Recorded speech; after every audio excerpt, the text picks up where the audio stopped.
Okay, recorder's on. I'm looking at the header, U.S. Army Intelligence and Security Command. Subject, operational assessment, the gateway process. My God, look at the date, June 9th, 1983, Fort Meade. This isn't some conspiracy foreign printout. This is a real, classified Army document they tried to bury for decades, and it's unbelievable. And right from the jump, this is nothing like any government paper I've ever seen. The first section, it's not an executive summary, it's a warning, a very clear one. Just think about that for a second. An official U.S. Army intelligence report that comes with a trigger warning. They're telling you flat out that reading this could be dangerous to your mental health. It just makes you wonder what in God's name is in here. And then you get this, right there, an operational guide to escaping the space-time continuum. Not a theory, not a thought experiment, and an instruction manual. For what? For leaving reality? All right, let's see what they were so damn scared of. Let's turn the page. Okay, next section is titled The Holographic Illusion. This seems to be the foundation for all of it. Listen to the wording. Our analysis confirms a disturbing reality. It's not a hypothesis. They're stating it as fact. Solid matter is an illusion. This desk I'm touching, this paper in my hands, they're saying it's not really here, not in the way we think it is. And that's the part that's terrifying, right? Because if reality is just a system, a complex projection of energy fields like some kind of cosmic simulation, then it has rules. And anything with rules, well, it can be hacked. They even have a name for one of the side effects, clicking out. They describe it as someone literally exiting this reality. This isn't about dying, it's about being unplugged, wiped from the program. You just cease to exist in this dimension.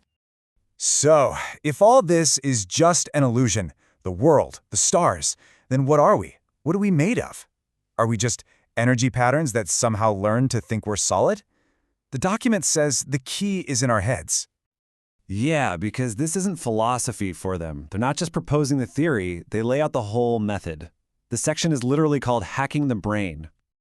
And just look at this diagram. I mean, look at it. Pulled right from the report, the consciousness energy grid. It looks like something from a medieval grimoire, not a Fort Meade intelligence file. But this was their map, a map of the human mind as a piece of technology. The procedure is called the Hemi-Sync process. They use specific sound frequencies, we'd call them binaural beats today, to force both halves of the brain to work in perfect unison. The goal? Get the brain to vibrate at the same frequency as the Earth's own magnetic field. And they believed, at that precise point, consciousness just slips its leash. It's no longer tied to the body. It's free. But this was never about spiritual enlightenment. You know that.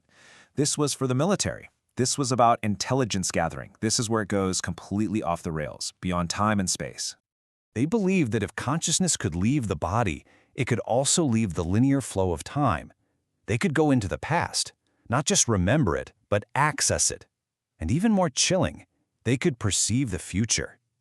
Can you imagine that as a weapon? Knowing what your enemy is going to do before they do? And that was the end game. The ultimate mission for one of these operatives, to reach what they called the absolute, an energy field completely outside of our time, holding everything that ever was, is, or will be, a state of being that just breaks physics. Which brings us to the last section, the one that was most heavily redacted in the original release. This is where they get into the theological fallout of their discovery. This is the secret they really didn't want us to find. Right, the infamous missing page 25. This is what everyone's been arguing about for years. The core secret of the whole damn project. And here it is. The document concludes that there is no real difference between a person's consciousness and what it calls the universal mind. And then, in parentheses, it says, often referred to as God. It's not that God exists, it's that the idea of a separate, individual you, that's the illusion. So the whole point of this program, it was never about spying, not really. It was about forcing an operative to have the ultimate realization that you are not a person inside the universe. You are the universe experiencing itself through your eyes.